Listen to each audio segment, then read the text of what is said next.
इदं पूर्णात् पूर्णमुदच्यते पूर्णस्य पूर्णमादाय पूर्णमेवावशिष्यते। ओम शांति शांति शांतिः। शंकरं शंकराचार्यं केशवं बादरायणं सूत्रभाष्यकृतौ वन्दे भगवन्तौ पुनः पुनः। ईश्वरो गुरुरात्मेति मूर्तिभेदविभागिने व्योमवद्व्याप्तदेहाय दक्षिणामूर्तये नमः। ओम शांति शांति शांति। स्वामी विद्यारण्य मुनि जी के द्वारा विरचित पंचदशी के तृतीय प्रकरण पंचकोश विवेक प्रकरणम पर हम लोग विचार कर रहे हैं। यहाँ पे जो विषय वाक्य है तैत्तरीयोपनिषद में यो वेद निहितम गुहायाम, जो गुहा में निहित उस पर ब्रह्म को जानता है। तो गुहा शब्द का वाच्य पंचकोश है। तो पांचों कोशों का स्वरूप और उनका विवेचन करने के लिए अनात्मत्व को दिखा रहे। आत्मा नहीं है। भले अन्नमय कोश, प्राणमय कोश, मनोमय, विज्ञानमय चारों कोशों का कथन कर दिए। चारों कोशों के स्वरूप और अनात्मत्व इसको दिखा दिए। श्लोक नंबर 8वां में आ गया था। कर्तृत्व करणत्वाभ्याम विक्रियेतांतर इंद्रियम विज्ञानमसि अंतर बहिश्चयते परस्परम। जो अंतर इंद्रिय है कर्तृत्व कर्तृव रूप से और करण रूप से परिणमित होता है। और ये विज्ञान और मन वाच्य, ये कर्तृकरण विज्ञान और मन शब्द वाच्य होते हैं और परस्पर अंतर बहिर्भाव से वर्तमान रहते हैं। बहिर्भाव से मनोमय कोश रहेगा, अंतर्भाव से विज्ञानमय कोश, इसलिए दो कोश माना जाता है अलग अलग। ये बात दिखा दी। अब इसके बाद आगे देखिए नवम का अवतरण। इदानीं भोक्तृ शब्द वाच्य से आनंदमय से अनात्मत्वम दर्शयतु। भोक्तृ शब्द वाच्य है आनंदमय, उस आनंदमय में अनात्मत्व को दिखाने के लिए। आनंदमय कोश भी आत्मा नहीं बल्कि अनात्मा है, आत्मा से भिन्न है, मिथ्या है, अनात्मा है। इसको दिखाने के लिए तस्य च स्वरूपम, उसका स्वरूप दिखा रहे। अनात्मत्व को दिखाने के लिए, आत्मरूप नहीं है, इसको दिखाने के लिए पहले उसके स्वरूप को दिखा रहे। श्लोक नंबर 9। काचिदंतर्मुखावृत्ति रानंद प्रतिबिंब भाग पुण्य भोगे भोग शांतो निद्रा रूपेण लीयते।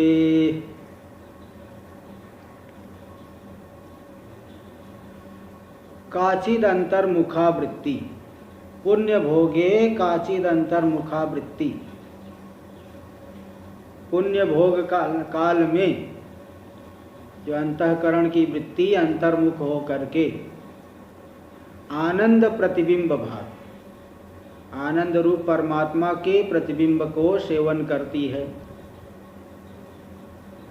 यानी पुण्य भोग काल में जब पुण्य कर्म का अनुभव काल आएगा, फल भोग काल आएगा, तो विषय की प्राप्ति होगी। प्रारब्ध कर्मों से जो है इष्ट विषय की प्राप्ति होगी। इष्ट विषय की प्राप्ति होने पर जो उसके विषय की प्राप्ति से पहले मन में नाना प्रकार की इच्छाएं थी, इच्छाएं जो है वो इच्छाओं की वजह से शरीर इंद्रिय इत्यादि व्याकुल हो रहे थे। इच्छाएं दब जाएंगी, सुख उत्पन्न होगा। तो जो सुखाकार वृत्ति उत्पन्न हुई पुण्य भोग काल में, उसी वृत्ति में आनंद रूप परमात्मा का प्रतिबिंब पड़ेगा।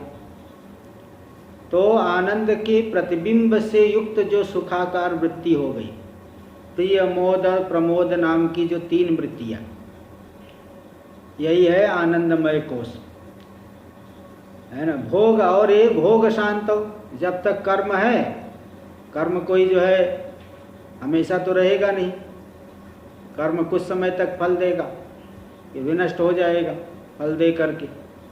तो भोग शांतो निद्रा रूपेण लीयते, भोग की शांति होने पर पुण्य कर्म समाप्त हो जो उद्भूत पुण्य कर्म, क्योंकि पुण्य कर्म तो बहुत है, जीवन पर्यंत कुछ न कुछ सुख दुख मिलते रहता है, प्रतिदिन सुख, सुख के बाद दुख, दुख के बाद सुख, ये सब चक्र चलते रहता है।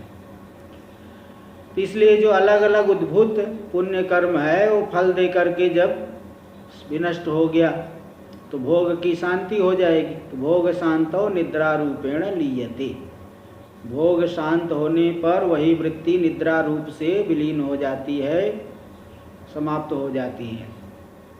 यही है, ऐसी जो वृत्ति है आनंद रूप परमात्मा के प्रतिबिंब का सेवन करने वाली सुखाकार जो अंतर्मुख वृत्ति, वही है आनंदमय कोश। इसलिए अन्वय इस तरह से, पुण्य भोगे काचिद अंतर्मुखा वृत्ति आनंद प्रतिबिंब भाक भवति, भोग शांतौ निद्रा रूपेण सा लीयते, सा आनंदमय कोश, वह वृत्ति ही आनंदमय कोश है। इस तरह से आनंदमय का स्वरूप दिखा दिए। इसको टीका में दे रहे, देखिए टीका में भी मालूम पड़ जाएगा। काचिदिति, पुण्य भोगे मतलब पुण्य कर्म फलानुभव काले, भोग का मतलब होता है सुख दुख अन्यतर साक्षात्कार। तो पुण्य का फल तो सुख है, इसलिए पुण्य कर्म फल यानी सुख के उस अनुभव काल में, ज्ञान काल में ज्ञान होना चाहिए, क्योंकि ज्ञान जब तक नहीं होगा उस वस्तु का तब तक हमको भोग नहीं होता है, सुख का अनुभव नहीं होगा। गहरी निद्रा में सोए हुए है, कोई माला पहना दे, तिलक चंदन लगा दे, अथवा खूब स्तुति करे, खूब प्रशंसा करे, तो भी व्यक्ति को कोई वहाँ सुख दुख नहीं होगा, क्योंकि वो उसको ज्ञान ही नहीं हो रहा है। ज्ञान होना सुख आदि, ज्ञान होगा तभी सुख दुख माना जाएगा, तभी भोग कहा जाएगा। ज्ञान नहीं होगा तो भोग नहीं कहते। इसलिए यहाँ कह दिए कि पुण्य भोगे मतलब पुण्य कर्म फलानुभव काले, पुण्य कर्म के फल के अनुभव काल में काचित धी वृत्ति, कोई कोई जो बुद्धि वृत्ति है, अंतःकरण की वृत्ति, अंतर्मुखा सती, अंतर्मुख होकर के, तो आनंद प्रतिबिंब भाग, आनंद के प्रतिबिंब का सेवन करती है। आनंद, उस वृत्ति में आनंद रूपी परमात्मा प्रतिफलित हो जाते हैं।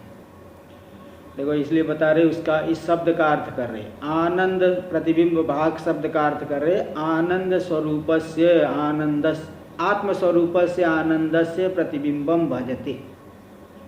आत्मस्वरूप जो आनंद है, आत्मा आनंद रूप है, वो तो बिंब रूपी आनंद है, वो तो आनंद घन है, आनंद का जो है समुद्र के समान निरतिशय आनंद रूप, और उसका जो है एक प्रतिबिंब पड़ने से वृत्ति में भी सुख झलक रहा है, मालूम पड़ रहा है।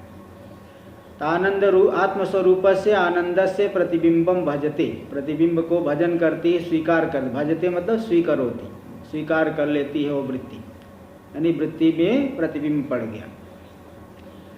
और सयो भोग शांत, वही वृत्ति जो है विलीन हो जाती भोग की शांति होने पर। भोग शांति का मतलब क्या है? पुण्य कर्म फल भोगो परमे सती, पुण्य कर्म के फल के भोग का उपरम होने पर, निवृत्ति होने पर, भोग जब हट गया, सुख का अनुभव हट गया, निद्रा रूपेण लीयते विलीना, बहुत विलीन हो जाती है, कोई वृत्ति अब नहीं रहेगी अंतःकरण की। सा वृत्ति आनंदमय थी अभिप्राय, वही वृत्ति है आनंदमय कोश। तो मतलब आप स्वयं देखिए, जिस समय आप सुख दुख सुख का अनुभव कर रहे हैं उस समय अन्य वृत्ति नहीं रहती। अन्य वृत्ति रहेगी, कोई राग द्वेष वाली बात होगी तो सुख का अनुभव नहीं हो पाएगा। इसलिए सुख का अनुभव काल में वो अन्य वृत्ति नहीं रहती, थोड़ा वृत्तियाँ जल्दी जल्दी बनती है। तो जब वो जो कोई बहुत जो है उत्कृष्ट विषय मिला, व्यक्ति एकदम समाहित हो जाता है, एकदम उसको जो है, अगर निकृष्ट विषय मिला है, ज़्यादा सुख नहीं मिल रहा है तो थोड़ा एकदम उतना नहीं मालूम पड़ता। और जो कोई उत्कृष्ट विषय मिला, सामने आया, एकदम व्यक्ति समाहित हो जाएगा, उसको पता ही नहीं चलेगा, अन्य वृत्ति रहेगी ही नहीं। तो उतने काल तक हमारी वृत्ति एकदम समाहित रहती है, विलीन हो जाती है, अन्य वृत्तियाँ सब नष्ट हो गई। लेकिन जब वो कर्म पूरा हो गया, वो जो उद्भूत कर्म है, फल भोग दे रहा है, उस काल विशेष में फल भोग दे रहा है, वो कर्म जैसे ही नष्ट हो गया तो फिर अन्य कर्मों के बल से हमारे अंदर अन्य विषयों की इच्छा उत्पन्न होगी। फिर अन्य, अरे भाई उधर चलना है, उधर जाना है, ये करना है, वो करना है, फिर जो है फिर दुख होगा, फिर उसकी उस वस्तु की प्राप्ति की है, फिर वहाँ सुख होगा। इस तरह से वो बीच बीच में वो विलीन हो जाती है सुख अनुभव काल में। सा वृत्ति तो वही बताती कि सयो भोग शांतव, यानी पुण्य कर्म फल भोगोपरमे सती, पुण्य कर्म के फल भोग का उपरमता निवृत्ति होने पर निद्रा रूपेण लीयते, यानी विलीना भवति, निद्रा रूप से वो वृत्ति विलीन हो जाती। सा वृत्ति आनंदमय इत्यभिप्राय, यह वृत्ति ही आनंदमय है, ये कोश है। इसको कोश क्यों कहते हैं? क्योंकि ये मुख्य आनंद को ढक लेता है, आनंद रूपी आत्मा को ये ढक लेता है। व्यक्ति विषयों के सुख को ही चाहता है, थोड़े समय के लिए अच्छा लगा थोड़ा, तो जो है चाहे और मिले और मिले और मिले। इसलिए वो तैतरीय में तो मनुष्यानंद से लेकर के ब्रह्मानंद तक तारतम्य कितना दिखाया, बहुत ज़्यादा तारतम्य। मनुष्यों में भी जो सबसे ज़्यादा सुखी कौन है, वहाँ बता दिए कि जो पूर्ण स्वस्थ है, राजा है, अधीत वेद है, वेद आदि का अध्ययन किया हुआ है, और पुण्यात्मा है। पापी होने पर भी कितना भी बड़ा राजा हो, उसको दुख होगा क्योंकि लोग निंदा करेंगे। इस तरह से वो ऐसा जो राजा है, अत्यंत युवा है, सुखी है, पुण्यात्मा है, वेद का अध्ययन किया हुआ है, धार्मिक है, पूरी पृथ्वी जो है धन से संपूर्ण है, उसको मिलने वाले सुख को मनुष्यानंद, एक मनुष्यानंद लिया गया। यानी अन्य लोगों को तो समझ लो मनुष्यानंद भी प्राप्त नहीं है, ठीक से एक मनुष्यानंद भी प्राप्त नहीं है। हाँ, अगर विरक्त हो जाए तो बात अलग है, इन भोगों से विरक्त हो जाए तो मनुष्यानंद जो है स्वाभाविक रूप से प्राप्त होगा। जहाँ से आप विरक्त है वहाँ का सुख स्वाभाविक रूप से प्राप्त है। तो इसलिए वो सब बातें वहाँ बताई गई। ते जो ये सुखाकार वृत्तियाँ है, प्रिय मोद प्रमोद, विषय दर्शन से जो प्रिय वृत्ति हुई, सुखाकार वृत्ति को प्रिय कहेंगे, विषय की प्राप्ति हुई तो मोद कहेंगे, और विषय को हम भोग करेंगे तो और उत्कृष्ट सुख होगा, सुखाकार वृत्ति होगी, तो उसको प्रमोद कहते हैं। ते जो प्रिय मोद प्रमोद तीन वृत्ति वाला है, इसी को ये आनंदमय कोश, ये मुख्य आनंद को ढक लेता है, इसलिए इसको कोश कह देते हैं। तस्य अनात्मत्वम आह, यह अनात्मा है, आनंदमय कोश भी अनात्मा है, मुख्य आत्मा नहीं है। इस बात को दिखा रहे हैं 10वें श्लोक में।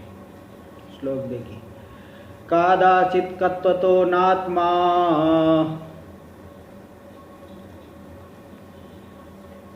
स्यादानंदमयोप्ययम्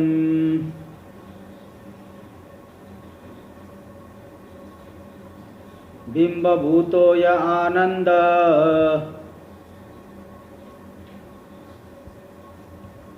आत्मासौ सर्वदा स्थितिः। कादाचित् कत्वतो नात्मा स्यादम आनंदमयोपय, अयम आनंदमयोपि आत्मा न स्यात्।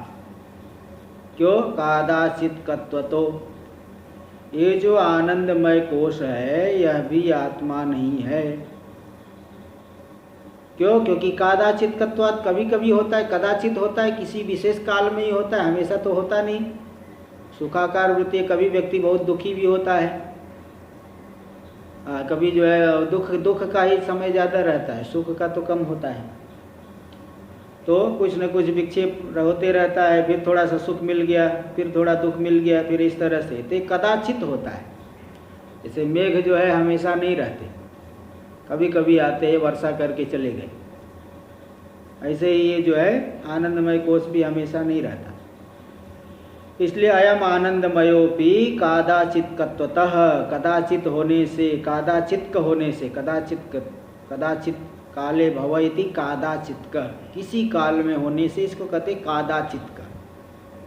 तो कभी कभी होने की वजह से आत्मा नहीं है, क्योंकि आत्मा तो सदा रहता है। अगर ये आत्मा होता तो हमेशा बने रहे। फिर आत्मा कौन है? बिंब भूतो या आनंद, या आनंद बिंब भूत, जो आनंदमय कोश के लिए बिंब भूत है। आनंदमय कोश तो वृत्ति में प्रतिबिंबित आनंद है। वृत्ति में आनंद का प्रतिफलन पड़ा तो वृत्ति भी सुख मालूम पड़ेगा वहाँ पे। जैसे दर्पण में हमारा मुख दिखा तो मुख जैसा मालूम पड़ रहा है, लेकिन वो मुख नहीं बल्कि मुखाभास कहा जाएगा, प्रतिबिंब कहा जाए। बिंब रूपी मुख अलग है। तो जो आनंद बिंब रूप है, असौ आत्मा, वही आत्मा है। क्यों? सर्वदा स्थित है, क्योंकि वो सदा रहता है, हमेशा रहता है।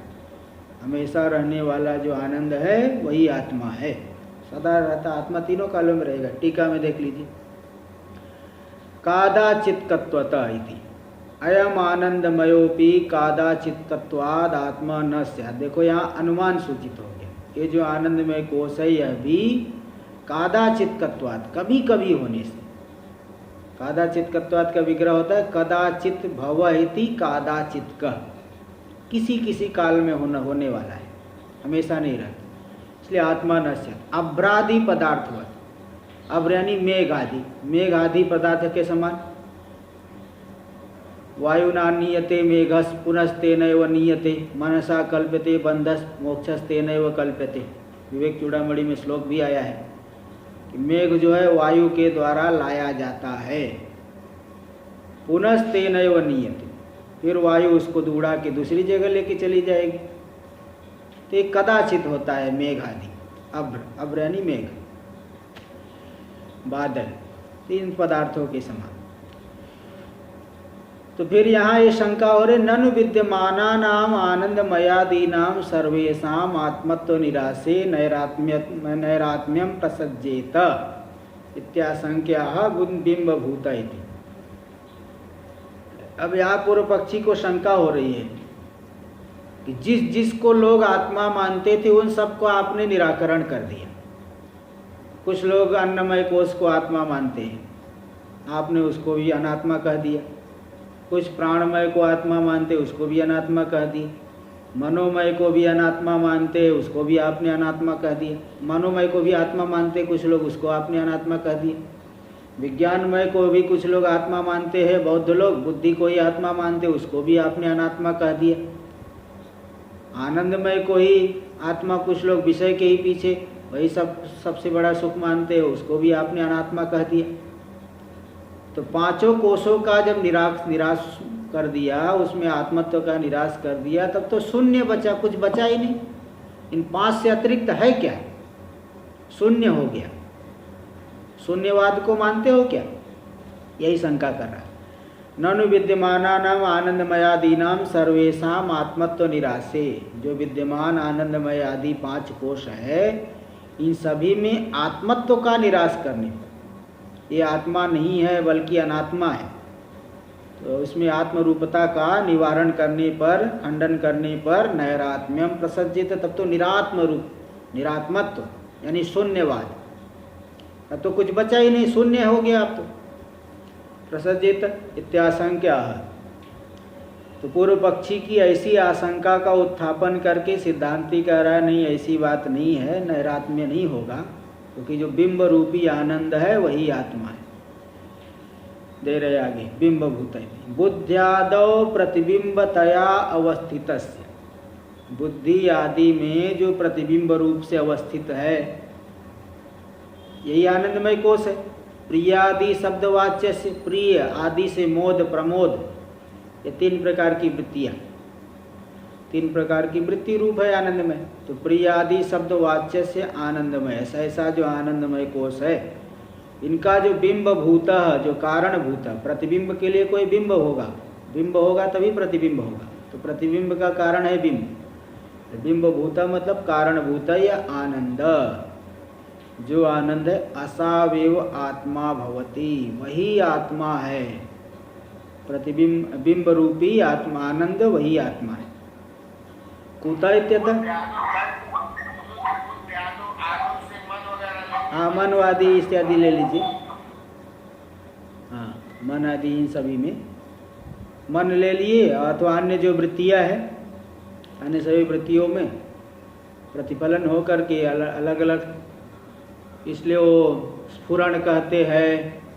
मतलब विषयाकार वृत्ति में जो है वो प्रतिबिंबित तो स्फुरण कह देंगे, अलग अलग शब्द से कहते हैं। तो आनंदमय से बिंब भूत कारण थे। कुता, क्यों? वह जो आनंद, जो बिंब रूपी आनंद है वही आत्मा है। क्यों? तो बोल रहे सर्वदा स्थित है, क्योंकि वो सदा स्थित है। सदा स्थित का मतलब नित्यत्वाद इत्यर्थ, क्योंकि वो नित्य है, इसलिए वही बिंब रूपी आनंद ही आत्मा है। देखिए यहाँ पे भी अनुमान दे रहे हैं, अनुमान सूचित हो जाता है लेकिन वो समझने वाले समझ सकते हैं, इसलिए यहाँ दे दिए। देखिए, विवादाध्यासित आनंद आत्मा भवितुम अर्हति। विवाद के अध्यास का आश्रय, यानी जिसके विषय में विवाद हो रहा है। सिद्धांति कहेगा आनंद ही आत्मा है, पूर्व पक्षी कहेगा नहीं, शरीर आदि ही आत्मा है, आनंदमय आत्मा है, इसलिए विवाद हो रहा है इसके विषय में। तो विवाद का आश्रयभूत, विवादाध्यासित मतलब जिसमें विवाद चल रहा है, ऐसा जो आनंद है वही आत्मा भवितुम अर्हति, आत्मा होने की योग्य है, मतलब वही आत्मा है। क्यों? कारण क्या है? नित्यत्वात्, क्योंकि वो नित्य है। व्यतिरेकी, यह आत्मा न भवति नासौ नित्य, जो आत्मा नहीं होता वह नित्य नहीं है। यथा देहादि, शरीर जैसे स्पष्ट रूप से वो जो है शरीर एकदम स्थूल बुद्धि वाले ही शरीर को आत्मा मानते, बाकी सभी तो विचार करने वाले सब शरीर को अनात्मा ही मानते। नैयायिक आदि भी शरीर को अनात्मा मानते हैं, आत्मरूप नहीं, नित्य नहीं मानते। यथा देहादि, जैसे जो आत्मा नहीं है देहादि वह नित्य नहीं है, इसी प्रकार आनंद भी किंतु आनंद तो नित्य है, इसलिए वह आत्मा है। तो गगनादेर उत्पत्ति मंत्वेन न अनैकांतिकता इति भाव। फिर कहेंगे भाई नित्य तो आकाश भी है, नैयायिक लोग तो आकाश को नित्य मानते हैं लेकिन उसको तो आत्मा नहीं कहते। तो जो नित्य है वह आत्मा होता है, जो आत्मा नहीं है वह नित्य नहीं है। इस व्याप्ति में व्यभिचार हो गया, क्योंकि जो नित्य है वो आत्मा है, तो नित्य तो आकाश भी है, नित्य तो परमाणु भी है। नैयायिक लोग कई नित्य मानते हैं, आकाश, काल, दिग, आत्मा, परमाणु, पृथ्वी के परमाणु, जल के परमाणु, वायु के परमाणु, तेज के परमाणु, ये सबको नित्य मानते हैं। तो इस तरह से और भी बहुत से नित्य है, जैसे आत्मा का परिमाण, आत्मा में रहने वाली संख्या, एकत्व संख्या, बहुत चीज़ें नित्य मानते हैं। तो जो नित्य है वह आत्मा होता है, तो आकाश तो नित्य है, वो आत्मा नहीं है, व्यभिचार हो गया व्याप्ति में। क्या सिद्धांति उस दोष का निवारण करने नहीं, व्याप्ति में कोई व्यभिचार नहीं है, क्योंकि गगनादि नित्य नहीं बल्कि उत्पत्तिमान है। आकाश की भी उत्पत्ति मानी गई है, तैतरीयोपनिषद में भी आ गया, तस्माद् वा एतस्माद् आत्मनः आकाश संभूतः, उस इस आत्मा से ही आकाश की उत्पत्ति हुई। इसलिए इसी बात को देखिए दिखा रहे, गगनादेर उत्पत्ति मत्वेन अनित्यत्वात्, गगनादि उत्पत्तिमान होने से अनित्य है, इसलिए न अनैकांतिकता, हेतु रहे साध्य न रहे तब अनैकांतिक होगा, यानी व्यभिचारी। अनैकांतिक मतलब व्यभिचारी हेतु हो, अनैकांतिकता रहेगी, व्यभिचार रहेगा हेतु में।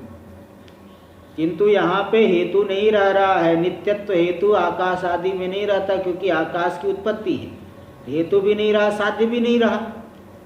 जैसे कहेंगे जहाँ जहाँ धूम हो वहाँ वहाँ अग्नि है, तो किसी ने कह दिया नहीं नहीं, वो जल ह्रद में तो धूम नहीं है तो भी अग्नि है,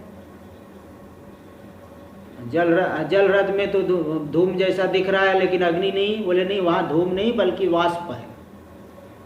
वाष्प जो है वो थोड़ा ठंडी में निकलता हुआ मालूम पड़ेगा, इसलिए वहाँ हेतु भी नहीं है, साध्य भी नहीं है। ऐसे आकाश में नित्यत्व हेतु भी नहीं रहा और आत्मत्व से साध्य भी नहीं रहा, कोई व्यभिचार नहीं, कोई दोष नहीं।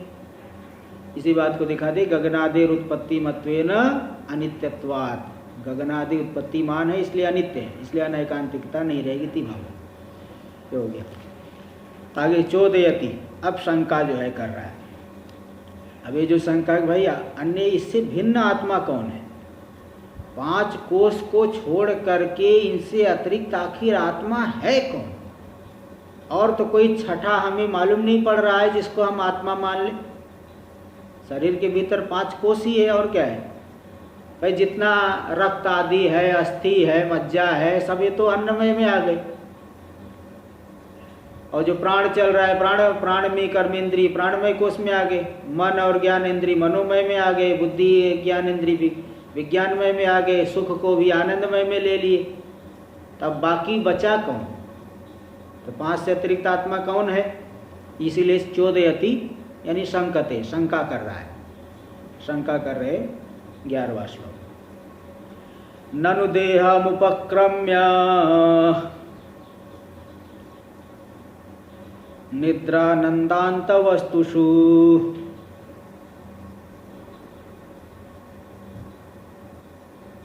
मा भूदात्मत्वमन्यस्तु न कश्चिदनुभूयते।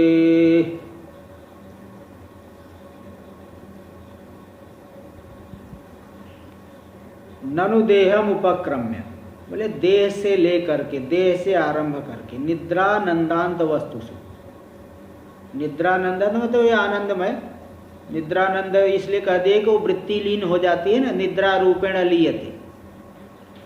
वृत्ति लीन होने पर अन्य वृत्तियां लीन हो जाती है, अंतर्मुख वृत्ति होती है, तभी आनंदमय कोष का अनुभव होता है। तो निद्रानंदांत, निद्रानंद पर्यंत यानी आनंदमय कोष पर्यंत, इन वस्तुओं में देह से ले अन्नमय कोष से लेकर के निद्रानंद यानी आनंदमय कोष, क्योंकि अन्य वृत्ति का लय होने पर ही अंतर्मुख वृत्ति रहती, वही आनंदमय कोष कहा जाता है। 9 नंबर वाले श्लोक में दिखा दिया गया। तो शरीर से लेकर के निद्रानंद मतलब आनंदमय कोष पर्यंत वस्तुओं में माँ भूत आत्मत्व, भले आत्मत्व मत मानो, ये सब आत्मा नहीं है, चलो ठीक है, तो भी अब किसको मानोगे आत्मा? अन्यस्तु न कश्चिद अनुभूयते, अन्य कश्चिद न अनुभूयते, अन्य कोई तो है ही नहीं। इन 5 को छोड़ करके दूसरा बचा, षष्ठ छठा बचा कौन है जिसको आप आत्मा मानोगे? 5 ही तो है। जैसे 5 पांडव है, युधिष्ठिर, भीम, अर्जुन, नकुल, सहदेव, 5 को हटा दो तो एक भी नहीं बचे। ऐसे 5 कोष है, 5 का निराकरण कर दिए तो बाकी बचा कौन? फिर आत्मा किसको मानोगे? शून्यवाद मत हो गया, शून्यवादी आ गया तब तो भाई हमारा मत आ गया। टीका में देख लीजिए, ननुति आनंद अन्नमयादि आनंदमयांता नाम कोशा नाम उक्तैर हेतुभिर आत्मत्वम न घटते चेत। अन्नमय से लेकर के आनंदमय पर्यंत कोशों में कहे गए हेतुओं के द्वारा आत्मत्व घटित नहीं हो रहा, मतलब आत्मा नहीं है। सब में अलग अलग हेतु दिए। अन्नमय में हेतु दिए थे कि उत्पत्ति विनाशवत्वात्, जन्म से पहले जो है नहीं है, मरने के बाद नहीं रहता है, इसलिए जो है वो नहीं है। फिर प्राणमय में भी के दे दिए को तो जड़ है, घटादि के समान, इसलिए आत्मा नहीं है। मनोभय भी आत्मा नहीं, क्योंकि विकारी है, विकार वाला है, विकृत होते रहता है, काम क्रोध लोभ आदि अवस्थाओं से विकृत होता है। विज्ञानमय में भी हेतु दे दिए थे कि विलय आदि अवस्था वाला उत्पत्ति नाश है वाली है, सुषुप्ति अवस्था में बुद्धि लीन हो जाती है, विनष्ट हो जाती है, जागृत में प्रकट होती है। और आनंदमय में भी यहाँ पे हेतु दे दिए कि सदा नहीं रहता, इसीलिए यह आत्मा नहीं है। इन हेतुओं के द्वारा, उक्तैर हेतु भी, कहे गए हेतुओं के द्वारा आत्मत्व न घटते, इन पांचों कोशों में आत्मरूपता नहीं घटित हो रही। चेत यदि ऐसा कहते तो माँ घटिष्ठ, चलो मत घटे, मत मानो इनको आत्मा। लेकिन फिर किसको आत्मा मानोगे? अन्यस्तु आत्मा अनुपलभ्य मानत्वात्, अन्य तो आत्मा उपलब्ध नहीं हो रहा, अन्य तो दिखाई नहीं पड़ रहा है, मालूम नहीं पड़ रहा है, इसलिए नैव संभवति, इन पांचों को छोड़ करके अन्य कोई आत्मा संभव ही नहीं है। अब बताओ किसको आत्मा मानोगे? इस तरह से शंका कर दिया शून्यवादी ने। तब इसका शून्यवादी कहता है भाई शून्य को ही मान लो। सिद्धांति कर रहा है परिहारति, सिद्धांति परिहार कर रहा है शंका का, जवाब दे रहे हैं। 12वां श्लोक। बाढ़ं निद्रादय सर्वे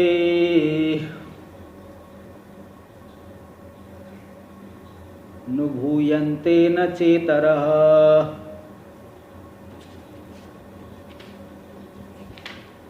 तथाप्येते नुभूयन्ते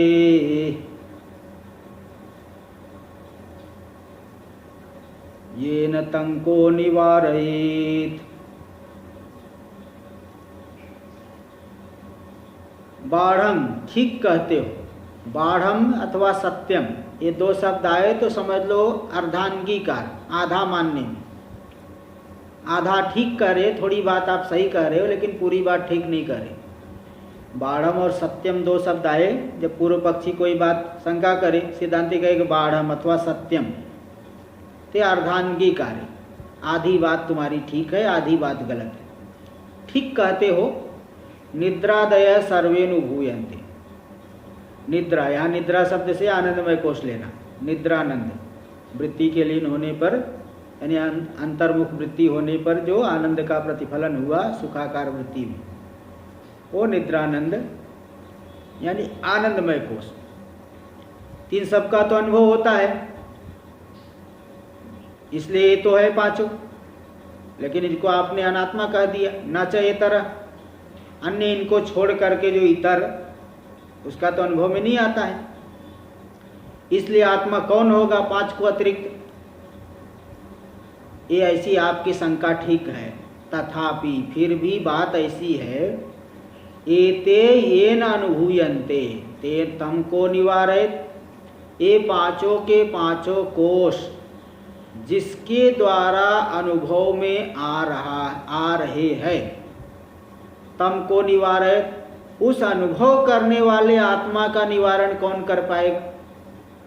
जो इन सबको जानने वाला है, जिनके द्वारा ये पांचों कोश प्रकाशित हो रहे हैं, जिस प्रकाश में पांचों के पांचों कोश मालूम पड़ रहे हैं। आप शरीर को भी देख रहे हो, हाँ ये मेरा शरीर बदल रहा है, कितना बदल गया। प्राण को भी देख रहे, मन को भी देख रहे, बुद्धि को भी देख रहे, और जो सुख काल में उस व्यक्ति कहते देखो भाई इस समय में तो मैं बहुत सुखी हूँ, अभी मुझे कोई टेंशन नहीं, तो उसका भी अनुभव कर रहा है। पांचों के पांचों को जिसके द्वारा अनुभव में आते हैं, उसको कौन निवारण कर पाएगा? उसको आप भले शून्य शब्द से कह दो, लेकिन अनुभव करने वाला वो आत्मा शब्द को लेकर के भले अनुभव करने वाला का निवारण आप नहीं कर पाओ। तो जानने वाला है, अगर जानने वाला नहीं है फिर तो किसी की भी सिद्धि नहीं हो पाएगी। और जानने वाला है तो जो जानने वाला वही आत्मा है। इसलिए ऐसा नहीं कह सकते कोई बचा ही नहीं।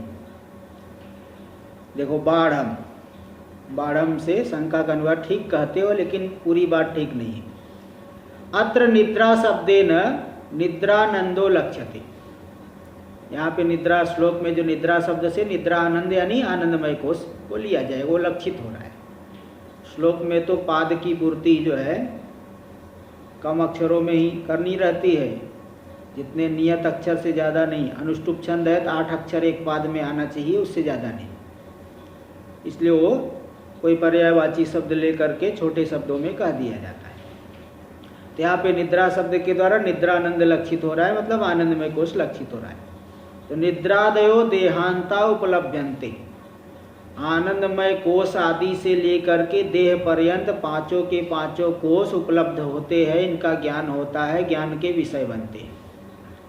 अन्यो नानुभूयते, इन पांच को छोड़ करके और तो कोई अनुभव में नहीं आ रहा है।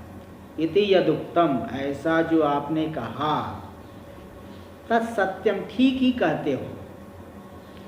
ठीक ही, थोड़ी बात आपकी सही है, थोड़ी सी आप बात ठीक ही बोले हो। अनुभव में आत्मा तो नहीं आता, ये बात तो हम भी मानते हैं। कथम तरी तद अतिरिक्त आत्मनो अंगीकार, बोले आपने मेरी बात ठीक कह दी, तो फिर उससे अतिरिक्त आत्मा को कैसे मानोगे, पांच से अतिरिक्त आत्मा को? तो इत्यतः सिद्धांत करा तथापि, फिर भी आपको मानना पड़ेगा, जिनके द्वारा अनुभव में आ रहे वो अलग है। अन्यस्य अनुपलभ्य मानत्वेपि, इन पांच को छोड़ करके अन्य किसी की उपलब्धि नहीं होने पर भी, अन्य का ज्ञान नहीं होने पर भी, यद बलादेतेषाम आनंदमयादीनाम उपलभ्य मानता, जिस ज्ञान स्वरूप के बल से आनंदमयादि पांचों कोश उपलब्ध हो रहे, ज्ञान के विषय बन रहे हैं, जिस प्रकाश में प्रकाशित हो रहे हैं, उपलब्ध मानता भवत, पांचों कोशों में उपलब्ध मानता मतलब ज्ञान विषयता। उपलब्धि यानी ज्ञान, उपलब्धमान मतलब जो ज्ञान का विषय, उपलब्धमानता ज्ञान विषयता। तो जिसके बल से इन पांचों कोशों में ज्ञान विषयता होती है, सो अनुभव कथम नांगीक्रियते, ऐसे अनुभव यानी ज्ञान को क्यों नहीं स्वीकार करते हो? ऐसे ज्ञान को मानना पड़ेगा आपको। तो अज्ञान तो आत्मरूप ज्ञान है, क्योंकि तीनों कालों में, जागृत स्वप्न सुषुप्ति तीनों कालों में वह संविद जो है ज्ञान स्वरूप आत्मा सबका प्रकाशन कर रही। वो मनीषा पंचक में भी आ गया ना, जागृत स्वप्न सुषुप्ति सुस्फुटतरा या समृद्ध उज्रिम्भते या ब्रह्मादि पिपीलिकांत तनुषु प्रोता जगत साक्षिणी सैवाहम न च दृश्य वस्तुति दृढ़ प्रज्ञापि यस्यास्ति चेत चांडालोस्तु सतु द्विजोस्तु गुरुरित्येषा मनीषा मम। जागृत स्वप्न सुषुप्ति सुस्फुटतरा, जागृत अवस्था, स्वप्नावस्था, सुषुप्ति अवस्था, तीनों कालों में या संविद उज्रिम्भते, जो समृद्ध जो है प्रकट है, सबको जानने वाली है, और या ब्रह्मादि पिपीलिकांत तनुषु प्रोता जगत साक्षिणी, जो ब्रह्मा से लेकर के चींटी पर्यंत सभी जंतुओं में प्रोत है, अनुगत है, और जगत की साक्षी है, सभी शरीरों में अनुगत होकर के पूरे जगत को जानने वाली। तो ज्ञानी को वही, और मैं वही हूँ। सैवाहम न च दृश्यवती वस्तुति, वही मैं हूँ, दृश्य वस्तु नहीं, ऐसी जिसकी दृढ़ प्रज्ञा है, वह चाहे चांडाल हो, गुरु हो, चांडाल हो चाहे विप्र हो, द्विज हो, मेरा गुरु, ऐसा उन्होंने कह दिया। तो मतलब क्या कि सभी के सभी जिसके द्वारा अनुभव में आ रहे हैं, उसका निवारण आप नहीं कर सकते, है ना। उस अनुभव को तो मानना पड़ेगा, उसका निवारण कैसे कर पाओगे? तो अब देखो इसको आगे फिर शंका समाधान। देखो शंका समाधान के माध्यम से लाभ ये होता है कि बात दिमाग में बैठ जाती है। सीधे सीधे भी बता सकते थे, लेकिन वो सिर्फ बुद्धि में नहीं बैठेगा। शंका करके समाधान जब करेंगे तो अच्छे से दिमाग में आ जाता है। इसलिए और एक शंका कर रहे हैं, ननु उक्तेभ्यो अन्य आत्मा यदि विद्यते तर्हि उपलभ्येत। वेदांत में 6 प्रमाण माने जाते हैं। षष्ठ प्रमाण होता है अनुपलब्धि प्रमाण। अनुपलब्धि प्रमाण क्या है? आपके सामने कोई घड़ा नहीं रखा है, आप देख रहे हो घट का अभाव है। घट के अभाव को आपने कैसे जाना? आप कहोगे आँख से देख रहा हो। आँख से तो यहाँ आपके कमरे में करोड़ों वस्तुओं का अभाव है, क्या सबका ज्ञान हो रहा है? एक ही काल में करोड़ों वस्तुओं का अभाव है, कोटि वस्तुओं का अभाव है। अगर आँख से दिख रहा है अभाव, तो सभी कोटि वस्तुओं का भाव एक ही क्षण में ज्ञान होना चाहिए, लेकिन हर समय उस करोड़ों वस्तुओं का अभाव है, दुनिया के अन्य सभी वस्तुएं नहीं है, इस समय हर समय ज्ञान नहीं रहता है। इसलिए अभाव का ज्ञान केवल चक्षु से नहीं होता बल्कि अनुपलब्धि प्रमाण से होता है। क्या अनुपलब्धि प्रमाण? यदि घट स्यात् तर्हि उपलभ्येत। जैसे आपको कोई अपेक्षा हो, घट है क्या, देखा आपने ढूंढा, यदि घट होता तो यहाँ दिखना चाहिए था, नहीं दिख रहा है इसलिए घट का अभाव है। तो घट की अनुपलब्धि यानी उपलब्धि यानी ज्ञान का अभाव अनुपलब्धि। घट का ज्ञान नहीं हो रहा है, अनुपलब्धि है, इसलिए घट नहीं है। तेजो आंख से देख करके ऐसा आपको ज्ञान हुआ, घट की अनुपलब्धि है, यह अनुपलब्धि ही प्रमाण है। इस अनुपलब्धि प्रमाण के द्वारा घट के अभाव का ज्ञान हुआ। ऐसे यहाँ अनुपलब्धि प्रमाण से तो आत्मा नहीं है। अगर इन 5 कोशों से अतिरिक्त आत्मा होता तो उसकी उपलब्धि, उसका बोध होना चाहिए था, किंतु इन 5 कोशों से अतिरिक्त आत्मा का बोध तो नहीं हो रहा है, इसलिए आत्मा नहीं है। अनुपलब्धि प्रमाण से सिद्ध हो रहा है कि आत्मा नहीं है। ननु उक्तेभ्यो अन्य आत्मा यदि विद्यते, उक्त 5 कोशों से भिन्न आत्मा यदि विद्यमान है तभी उपलभ्येत, तब तो दिखना चाहिए था। नोपलभ्यते, किंतु इन 5 से अतिरिक्त आत्मा नहीं दिख रहा है, उपलब्ध नहीं हो रहा है। अतो नास्ति, इसलिए 5 से अतिरिक्त आत्मा नहीं है। ऐसी आशंका, इत्याशंका, इस तरह से पूर्व पक्षी की आशंका है, उसकी आशंका का उत्थापन करके सिद्धांती जवाब दे रहे हैं। इसको हम लोग कल देखेंगे। ओम पूर्णमदः पूर्णमिदं पूर्णात् पूर्णमुदच्यते पूर्णस्य पूर्णमादाय पूर्णमेवावशिष्यते। ओम शांति शांति शांति। शंकरं शंकराचार्यं केशवं बादरायणं सूत्रभाष्य कृतौ वन्दे भगवन्तौ पुनः पुनः। ईश्वरो गुरुरात्मेति मूर्तिभेदविभागिने व्योमवद्व्याप्तदेहाय दक्षिणामूर्तये नमः। ओम शांति शांति शांति।